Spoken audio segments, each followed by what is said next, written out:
حمدا كثيرا طيبا مباركا فيه كما يحب ربنا ويرضى. أشهد أن لا إله إلا الله وحده لا شريك له وأشهد أن محمدا عبده ورسوله صلى الله عليه وعلى آله وأصحابه ومن تبعهم بإحسان إلى يوم الدين. أما بعد. Ikhwan wa akhwat, a'azzani Allah wa iyyakum.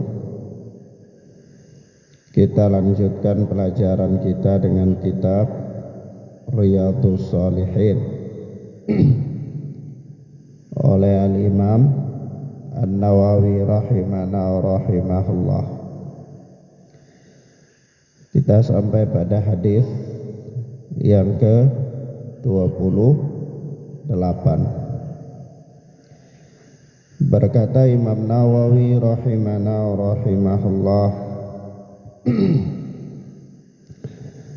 wa an Abi Yahya Suhaib bin Sinan radhiyallahu ta'ala anhu qala, dan dari Abu Yahya Suhaib bin Sinan. Suhaib bin Sinan adalah seorang sahabat Nabi sallallahu alaihi wasallam.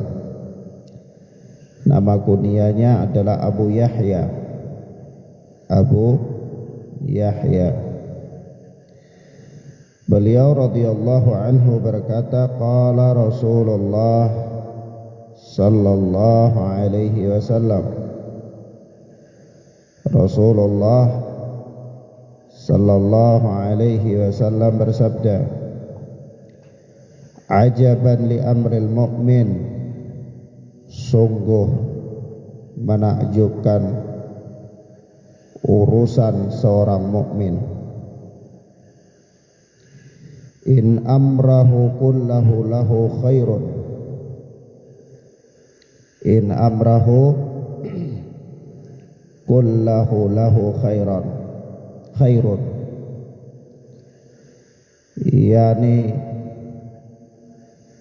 semua perkara atau semua kondisinya adalah baik baginya. Semua kondisinya adalah baik baginya.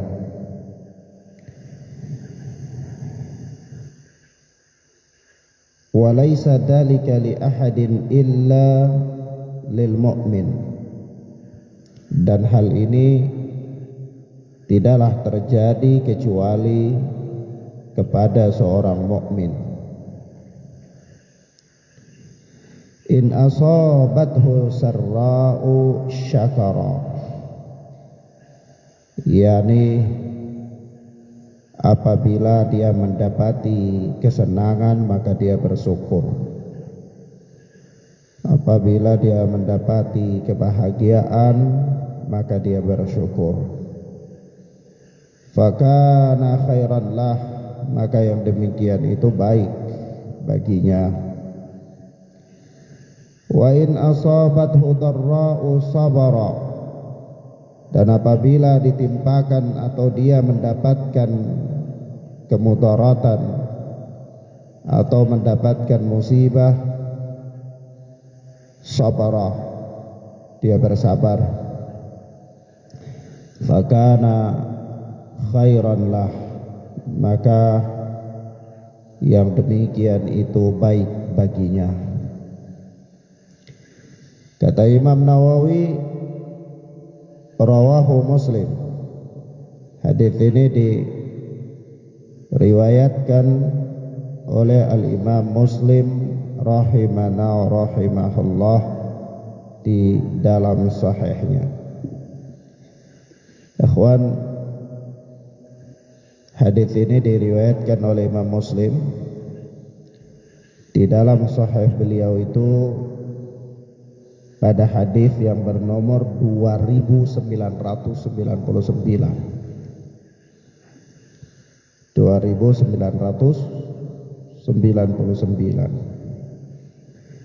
Maka ikhwan wa akhwat, di dalam hadis ini, gambaran umum dari hadis ini bahwa Rasulullah sallallahu alaihi wasallam mengabarkan kepada kita tentang hakikat kondisi seorang muslim, seorang mukmin, orang yang beriman. Bahwa orang yang beriman itu hakikatnya semua kondisinya adalah baik bagi dia. Dan ini sangat menakjubkan, yaitu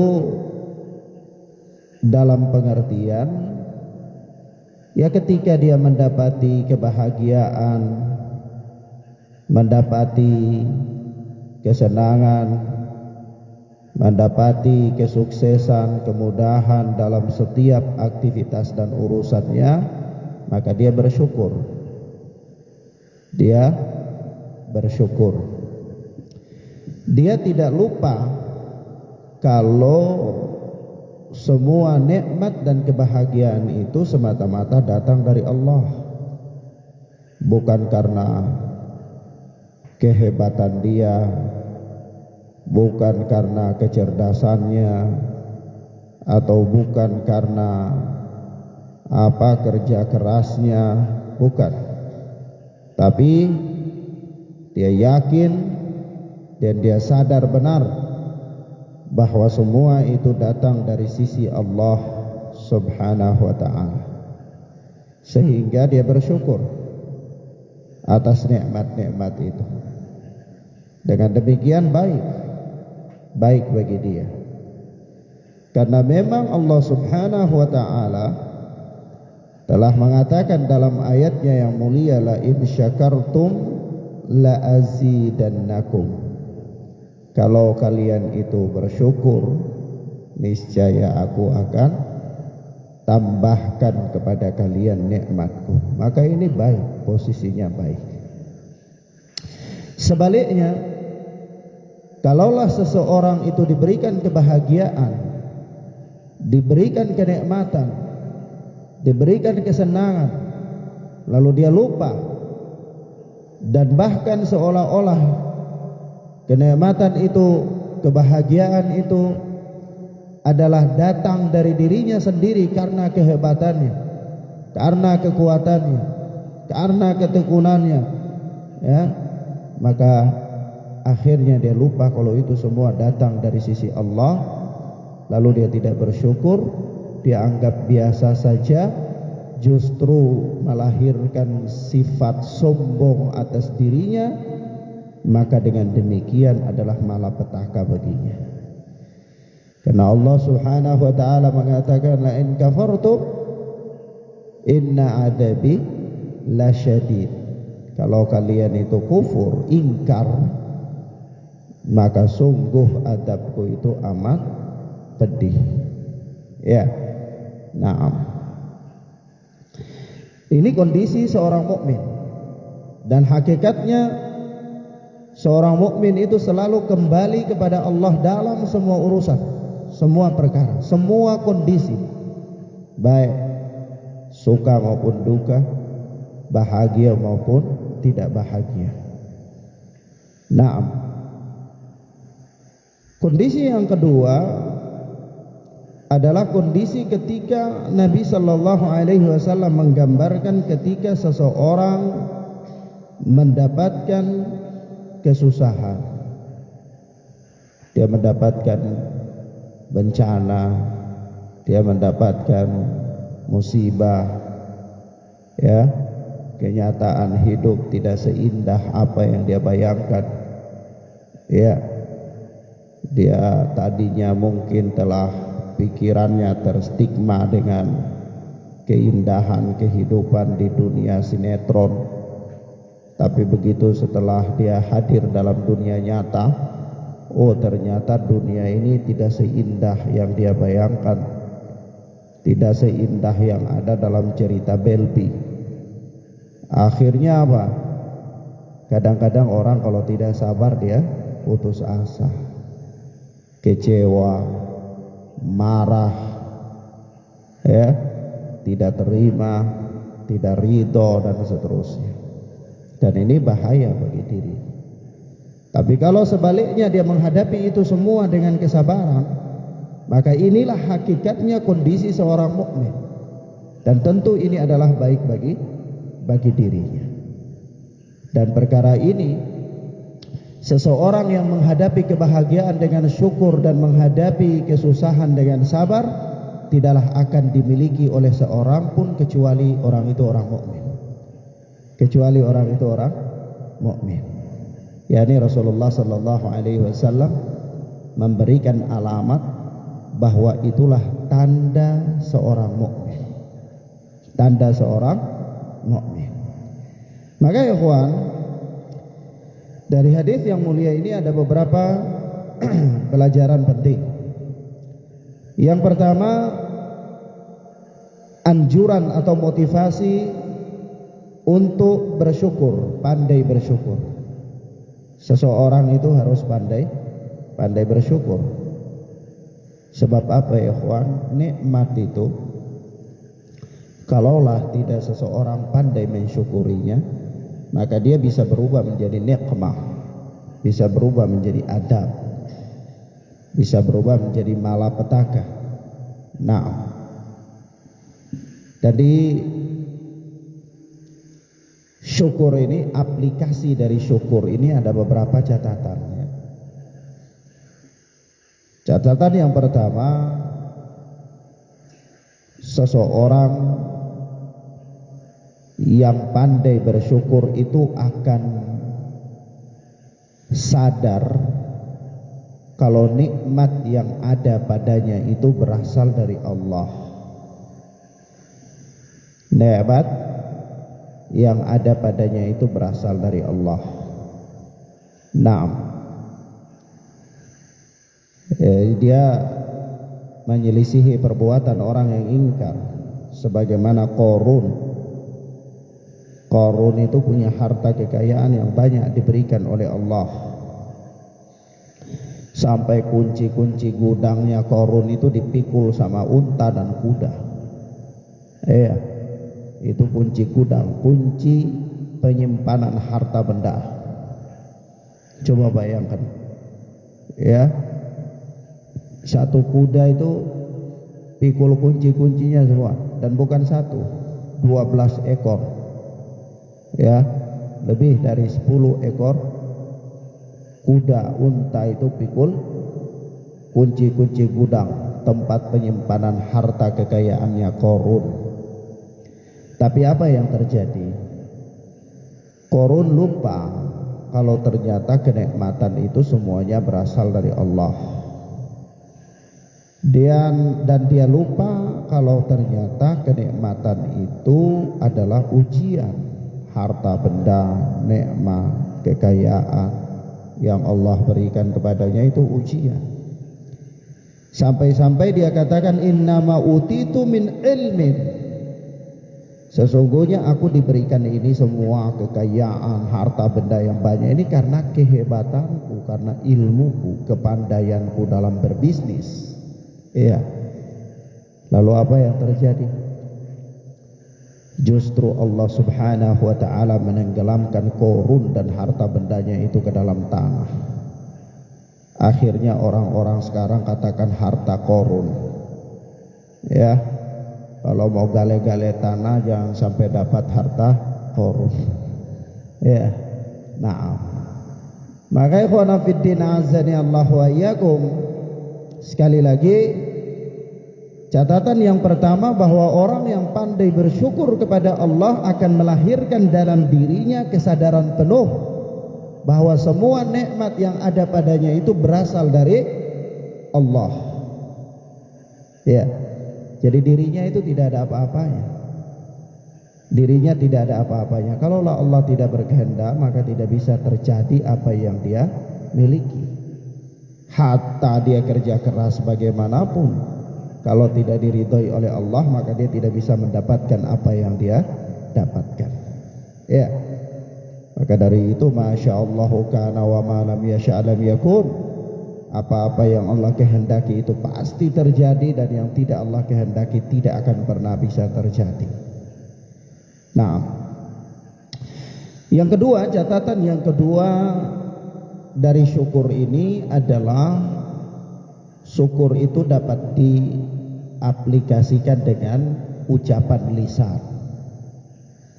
Ya, ucapan lisan paling kurangnya seseorang mengucapkan alhamdulillah, ya, dan yang semisal. Yang ketiga, aplikasi dari rasa syukur ini adalah dalam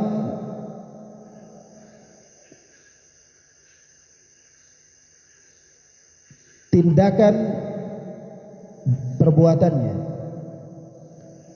Seorang dia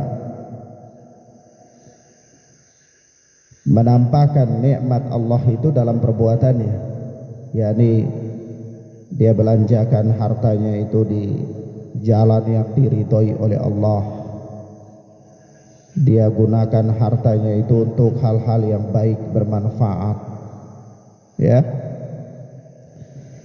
apakah dia berinfak, apakah dia membiayai para penuntut ilmu, atau apakah dia membantu para mujahidin di medan perang misalnya, atau dia menyediakan buku-buku agama untuk memfasilitasi pemuda-pemuda Islam mempelajari agama mereka, dan seterusnya. Ya, membelanjakan harta tersebut di jalan Allah, membelanjakan harta tersebut untuk mendapatkan keridhaan Allah. Ini bentuk syukur, bentuk syukur seseorang kepada Allah Azza wa Jalla. Seorang dia tidak timbun-timbun hartanya, kumpul-kumpul hartanya, kasihan.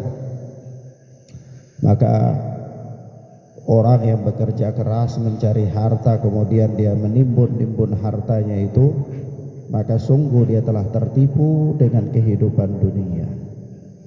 Kenapa? Ya, karena orang yang bergaul dengan harta itu hanya ada dua saja, hanya ada dua kemungkinan, dan dua kemungkinannya itu terjadi, bukan satu terjadi satu tidak, bukan. Dua kemungkinan, dan kemungkinan itu pasti terjadi atas dirinya. Yang pertama,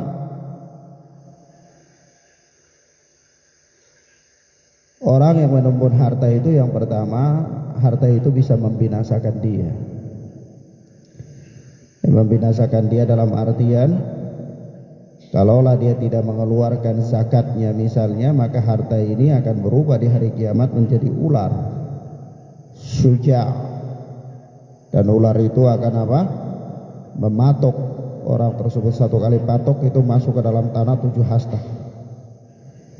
Ya, ular itu kepalanya sangat botak karena racunnya sangat dahsyat, sampai kepalanya mengkilap. Ya, pertanda bahwa racunnya sangat ganas, punya taring.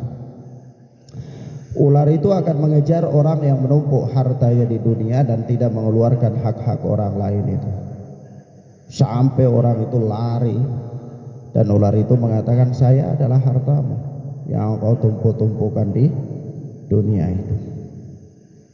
Ini terjadi.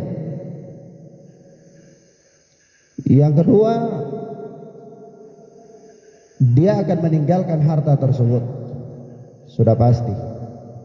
Tidak ada seorang pun yang ketika dia wafat lalu dia pergi dengan harta bendanya di dalam kubur. Hatta orang yang ditanam dengan hartanya itu pun tidak akan mungkin dia ditanam dengan seluruh hartanya, paling cuma sedikit saja hartanya. Coba antum bayangkan orang-orang kaya raya yang tidak memiliki iman, yang tidak beragama dengan agama Islam. Nah, kalau dia punya segala macam kekayaan dan fasilitas, kalau dia mati, ya, hatta dia ditanam dengan mobil paling tinggi, ya dia ditanam dengan mobil saja. Belum pernah ada yang ditanam dengan pesawat, padahal dia juga punya pesawat. Ya, berarti dia cuma bawa mobil tinggalkan pesawat. Ya. Atau misalnya dia punya rumah, bangunan, apartemen, tidak mungkin itu dia ditanam dengan apartemennya, tidak mungkin. Ya, paling sekedarlah bawa uang beberapa bal untuk ongkos-ongkos di bawah. Ya, beli apa, misal di kerko, ya kan? Ya, artinya tidak ditanam dengan semuanya hartanya, tidak ditanam dengan semua hartanya. Maka akhirnya dia harus meninggalkan harta tersebut. Akhirnya dia harus meninggalkan harta tersebut. Dan yang ketiga akan menjadi bencana baginya. Menjadi bencana baginya adalah apabila dia meninggalkan ahli waris yang tidak paham terhadap penggunaan harta. Nah, kalau dia tinggalkan ahli waris yang misalnya pemabuk, penjudi, atau dia tinggalkan ahli waris yang tidak sama sekali pernah gubris dengan keadaannya, tapi begitu tahu dia wafat datang dan menangisnya, teriaknya lebih besar daripada orang yang ada di sisinya setiap hari. Ya, bisa jadi ketika orang ini dia hidup, ya, dia sakit, dia ada, dia butuh mereka, tidak ada yang lihat, semua sibuk dengan urusan masing-masing. Tapi begitu tahu dia sudah meninggal, dia orang yang datang dan nangisnya paling kuat melebihi orang yang setiap hari menjaga ini orang. Ya, untuk apa? Ya, untuk mendapatkan warisannya. Untuk mendapatkan warisannya. Dan coba antum bayangkan, warisan itu kalau jatuh di tangan orang yang seperti ini, apa yang terjadi? Warisannya jatuh di tangan penjudi misalnya, apa yang terjadi? Warisannya jatuh di tangan pemabuk misalnya, apa yang terjadi? Maka ikhwana fid din azani Allah wa iyyakum, ini bencana atas dirinya. Maka dari itu Al-Imam Ibn Qudamah rahimahullah di dalam Mukhtasar Minhajul Qasidin, beliau mengatakan apa?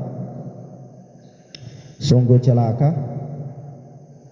orang-orang yang tertipu dengan dunia, yaitu orang yang al-mahrumun 'alaiha yashtagilu bi talabiha. Orang yang tidak punya harta itu dia sibuk untuk mencari harta itu, sibuk. Ya, kita belum punya HP, sibuk bagaimana bisa beli HP, ya, sibuk, ya, usaha bagaimana caranya bisa beli HP. Walaupun belum punya, orang yang belum punya sepeda motor misalnya, sibuk cari beli sepeda motor bagaimana caranya, ya. Nah, dia lihat temannya sudah punya sepeda motor, dia ingin hidup seperti temannya, padahal kelas mereka berbeda. Kelasnya berbeda, level temannya yang gunakan motor berbeda dengan levelnya, tetapi dia ingin meningkatkan level hidupnya seperti temannya. Akhirnya apa? Dia cari ini kira-kira ada SP tidak yang mau membiayai ini, cari simpan pinjam, kredit di bank, ya, dan seterusnya. Hakikatnya dia tidak mampu, tetapi dia berusaha ingin hidup dengan level orang lain, hidup dengan tingkatan kehidupan orang lain. Maka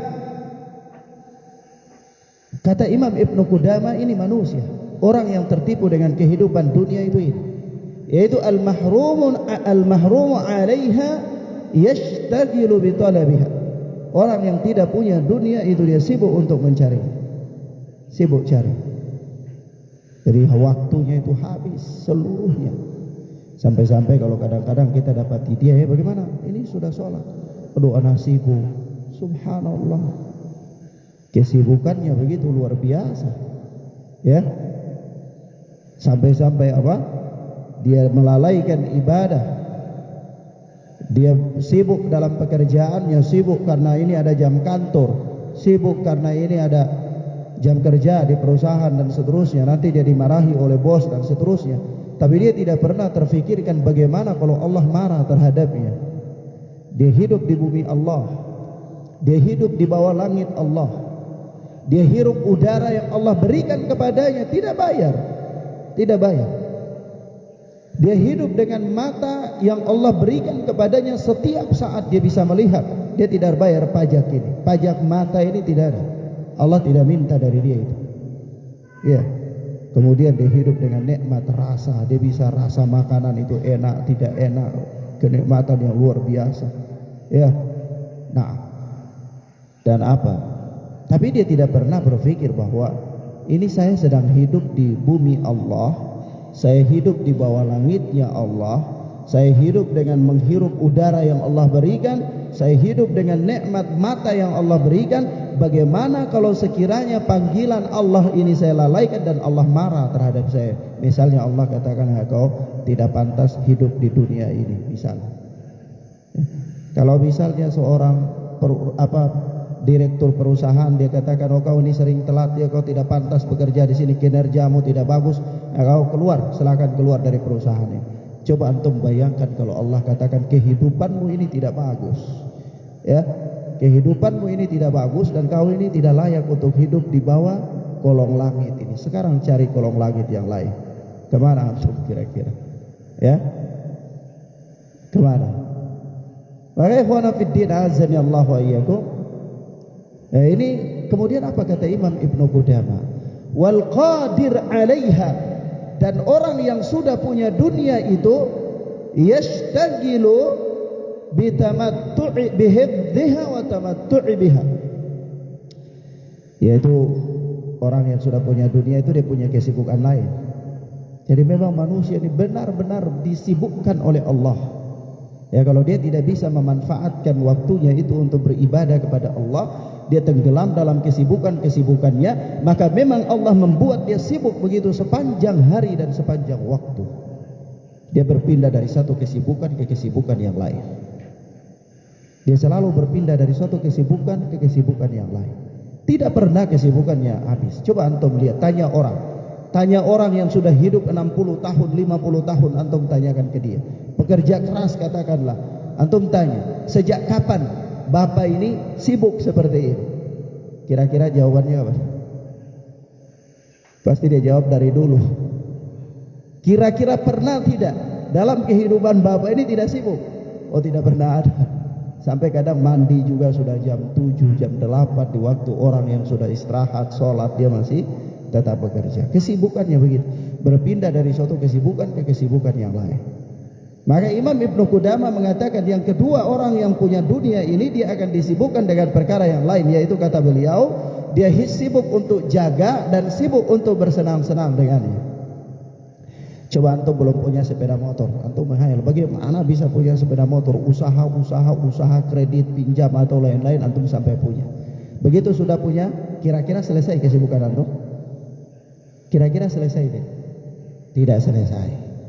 Sibuk apa? Sibuk cuci kalau dia kotor, ya. Sibuk ganti oli kalau sudah masanya. Sibuk isi bensin. Ya syukur-syukur kalau bensin itu bisa tada seperti air hujan yang turun dari langit.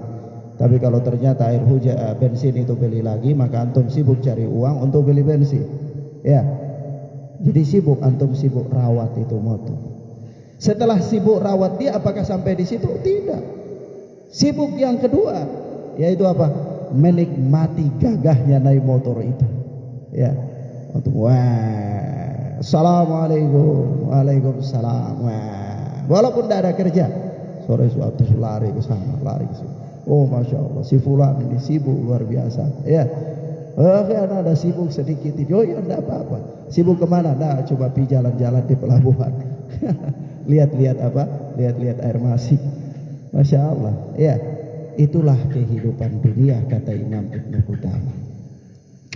Orang yang tidak punya sibuk cari supaya punya. Orang yang sudah punya sibuk jaga dan sibuk bersenang-senang dengannya. Ya. Coba antum bayangkan orang yang sudah punya kendaraan, kira-kira dia sibuk untuk rawat atau tidak? Sibuk rawat. Antum nggak rawat bahaya, fatal. Ya. Sudah sibuk rawat, apa ditaruh begitu saja di garasi? Tidaklah. Walaupun nggak ada kerja, ya mau jalan dulu sedikit, jalan sana, jalan sini. Itulah sadar atau tidak sadar, bahwa Anda telah berada dalam kehidupan dunia yang dikatakan oleh Al-Imam Ibnu Qudamah rahimana wa rahimahullah. Maka ya ikhwan, orang yang mengejar dunia itu ibarat dia mengejar bayangan. Dia tidak akan pernah mendapatinya. Kalau pernah ada sejarah manusia yang bisa mendapati bayangannya, maka ada sejarah bahwa orang bisa mendapati ini dunia dan seluruh isinya. Tetapi tidak ada sejarah. Tidak ada satu catatan pun yang mengatakan bahwa manusia ini atau satu orang manusia yang paling jenius sekalipun pernah mendapati bayangannya. Tidak pernah ada. Oleh sebab itu tidak ada sejarah bahwa ada satu manusia yang paling jenius sekalipun mampu atau dia memiliki dunia ini sepenuhnya. Tidak pernah ada. Seberapa banyak pun kekayaan seseorang, maka selalu saja dia merasa kurang dan dia ingin memiliki kekayaan yang lebih dari itu. Itu pertanda bahwa apa? Dia tidak memiliki dunia ini sepenuhnya.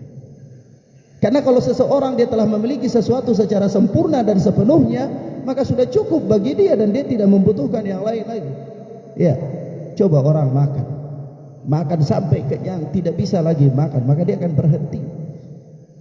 Iya, dia akan berhenti. Artinya apa? Antum tawari untuk dia pun dia tidak mau makan, karena begitu dia makan risiko tidak bernapas, bisa pingsan.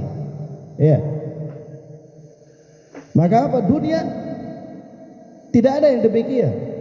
Satu orang dia punya makan dari itu, kata Rasulullah sallallahu alaihi wasallam dalam hadis yang lain yang telah kita bacakan pada beberapa pertemuan yang lalu itu, bahwasanya lau ana libni adam wadiyan min dahabin, kalau sekiranya seorang anak Adam itu dia punya satu lembah emas.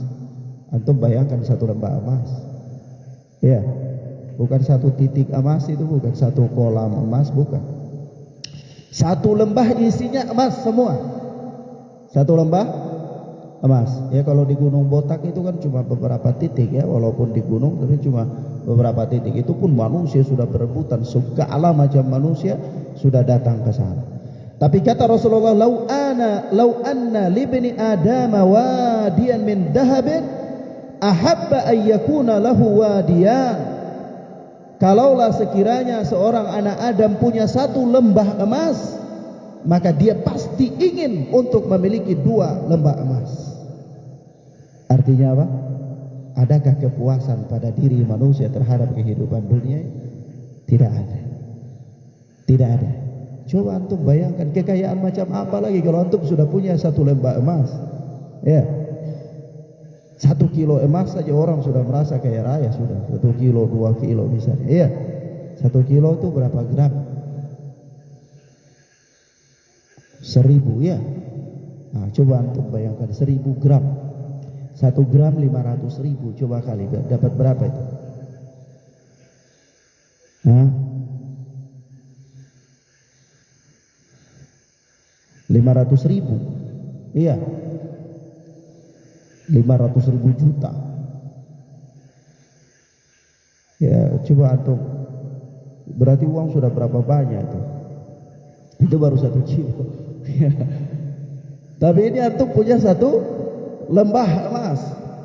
Tapi tidak puas manusia. Ketika dia sudah punya satu lembah emas, kata Rasulullah sallallahu alaihi wasallam itu, dia ingin apa? Ahabba ayyakuna lahu wadiyan. Dia ingin, dia suka, dia cinta kalau dia itu mau punya 2 lembah emas. Nanti kalau sudah punya 2 dia mau 3 lagi. Begitu. Ya, kalau sudah punya 2 dia mau 3 lagi. Dan itulah manusia. Jadi dia selalu orang di dunia ini yang paling terkaya. Coba antum katakan, kalau dunia ini ada finishnya, kalau dalam kehidupan dunia ini ada finishnya, maka para konglomerat kelas dunia itu mereka akan berhenti daripada bekerja. Mereka akan berhenti. Tapi antum lihat apakah para konglomerat itu mereka berhenti? Tidak. Setiap hari, bahkan dia berpikir bagaimana membuka saham baru, bagaimana membeli perusahaan baru di negara mana kalau bisa. Atau barangkali kalau dia sudah punya uang begitu banyak, dia tidak berhenti. Malah kalau dia sudah semua aset-aset dia sudah miliki dan dia punya, dia pikir lagi bagaimana membuat varian baru, virus-virus baru supaya dia bisa jual lagi produk-produknya. Dia pikir. Sebab itu para konglomerat itu berpikir. Antum kira orang-orang yang berada di belakang Bank Dunia, orang-orang yang berada di belakang WHO itu penyandang dana yang orang-orang fakir? Tidak. Orang-orang yang punya kekayaan melimpah ruah. Tetapi apa yang terjadi? Mereka berpikir bagaimana mengembangkan usahanya, bagaimana mendapatkan biaya, bagaimana membuat konflik internal di sebuah negara supaya bisa jual produk-produk, apakah peperangan supaya bisa jual senjata, apakah penyakit supaya bisa jual obat, macam-macam. Ya. Dan itu dunia ini tidak ada finishnya. Dunia ini tidak ada apa? Tidak ada finishnya. Maka dari itu orang yang mengejar dunia itu bagaikan dia mengejar bayangan. Bayangan itu begitu antum berlari kencang, bayangan akan juga lari kencang. Begitu antum capek berhenti, bayangan berhenti juga. Jadi ini sudah didekatin, coba saya satu langkah lagi. Ya. Begitu antum ini semua dapat. Begitu antum satu langkah maju, ternyata bayangan satu langkah maju lagi. Begitulah dunia. Antum capek berhenti, dia bilang, jangan berhenti dulu, sedikit lagi. Ya, maka orang yang hidup dalam kehidupan dunia ini dia terjebak dengan angan-angan. Nanti kalau saya sudah umur sekian maka saya tidak jadi supir lagi misalnya. Jadi kalau saya sudah umur sekian saya tidak jualan lagi. Tapi apakah iya umur sekian tidak jualan lagi? Tidak bisa menjamin itu. Pasti masih jualan. Itulah dunia. Artinya berhenti sedikit lagi saya sudah sampai di finish ini. Jadi nanti kalau saya sudah sampai di finish saya berhenti. Tapi ternyata tidak sampai-sampai di finish itu sampai kita meninggal. Ya, itulah dunia. Maka bagaimana kehidupan seseorang dalam konsep kehidupan dunia ini menjalani kehidupannya? Konsep Islamnya bagaimana? Konsep Islamnya itu adalah berpaling dari dunia itu dan dunia akan mengejar Anda. Berpaling dari dia dan dia akan mengejar Anda. Tapi kalau Anda mengejar dia maka tidak akan pernah dapat. Tidak akan pernah dapat.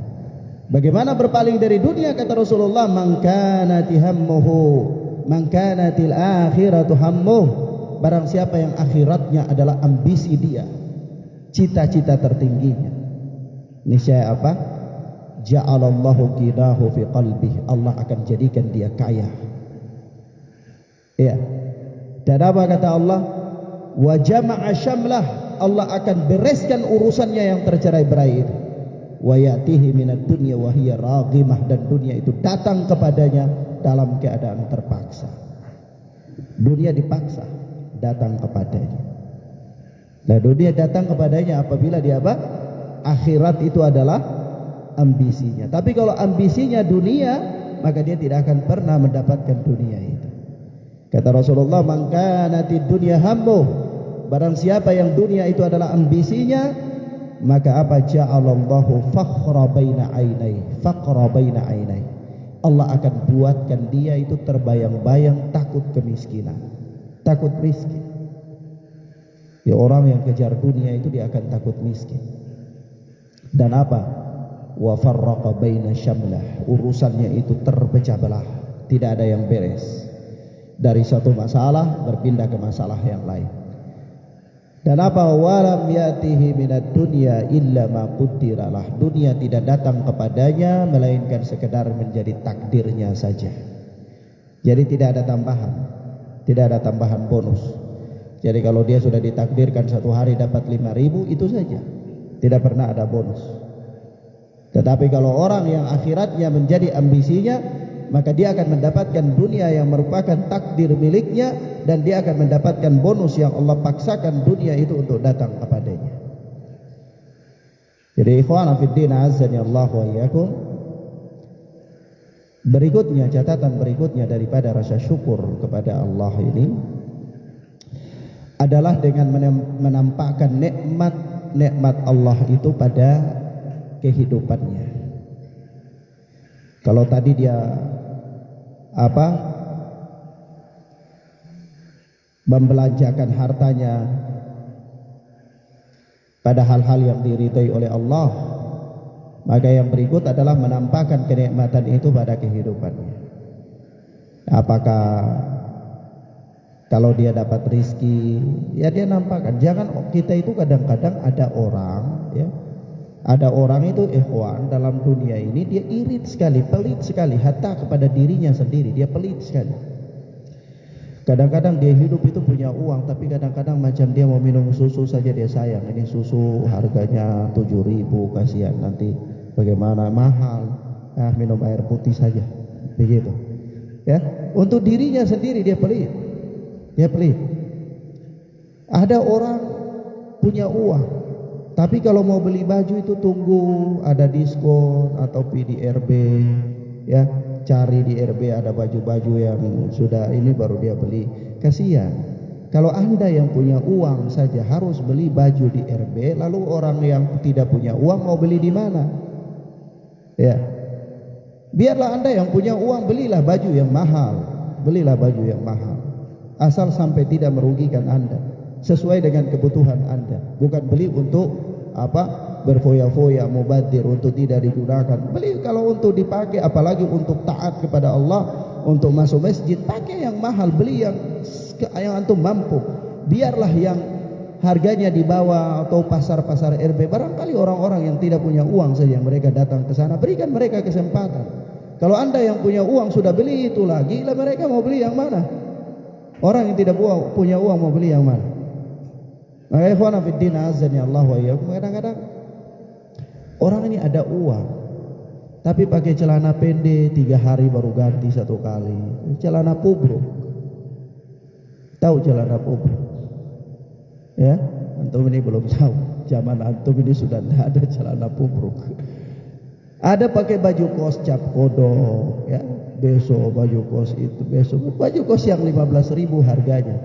Coba antum datang ke sana, hari-hari antum berdiri di muka feri dan muka Cigua itu, coba antum lihat dia, apa dia ada pakai baju yang mahal?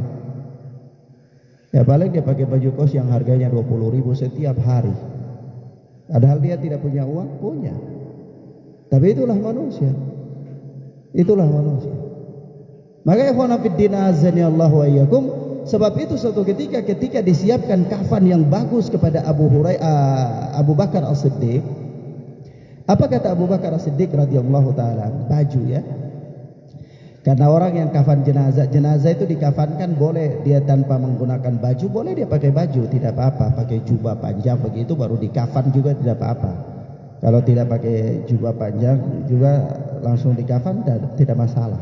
Ya. Maka dari itu suatu ketika disiapkan itu baju kepada Abu Bakar As-Siddiq radhiyallahu taala anhu yang bagus, ya, untuk dikafan. Kata dia apa?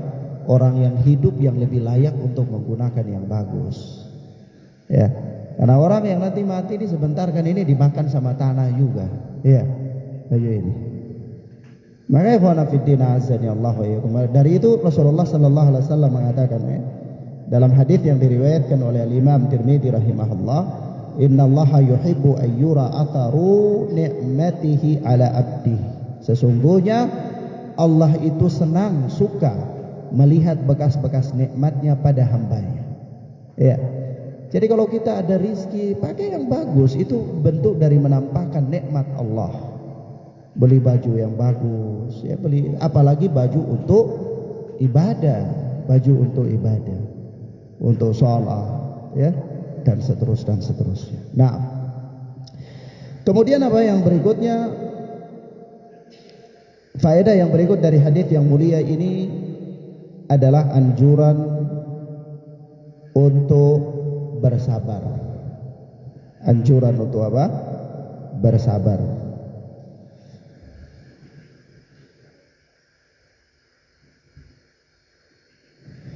Bersabar atas apa? Bersabar atas segala macam musibah.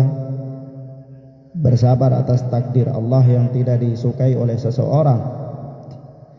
Nah, kesabaran ini ikhwan, kesabaran ketika berhadapan dengan takdir Allah yang tidak disukai oleh seseorang itu ada beberapa tingkatan. Tingkatan yang pertama adalah orang-orang yang marah, murka ketika takdir Allah itu tidak sejalan dengan keinginannya.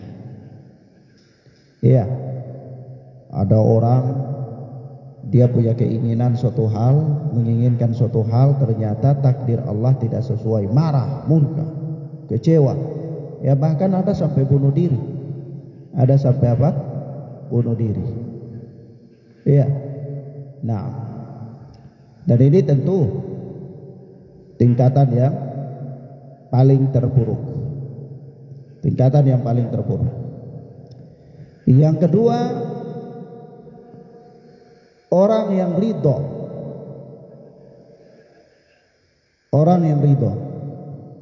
Begitu ada takdir Allah yang tidak sesuai dengan keinginannya, dia ridho. Sekedar saja ridho, sudah selesai. Oh iya, sudahlah, ini memang apa yang terbaik bagi saya. Sudah selesai, sampai di situ. Sampai di situ saja. Ini juga adalah tingkatan yang baik. Ya.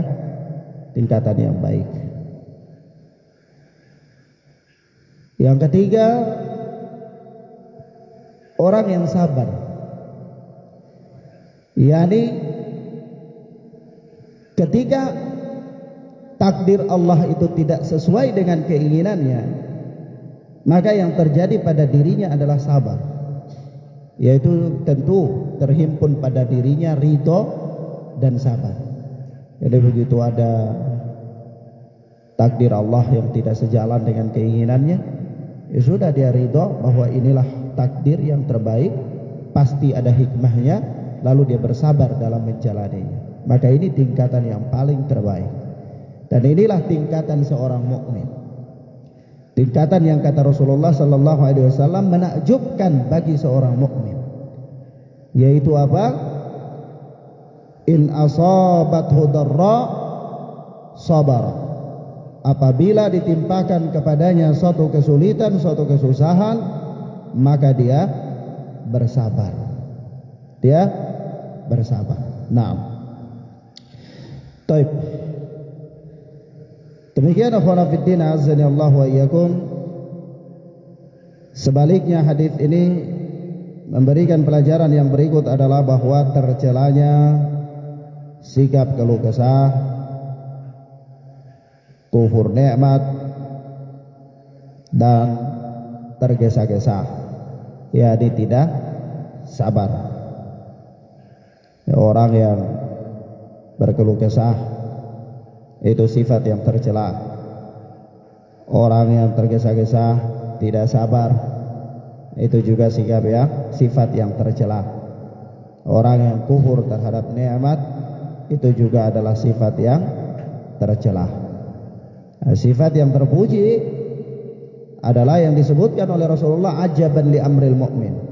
Sangat menakjubkan kondisi seorang mukmin. Kenapa kondisinya menakjubkan? Ya kalau diberi rezeki dia bersyukur, kalau diberikan ujian dia bersabar. Ya. Nah.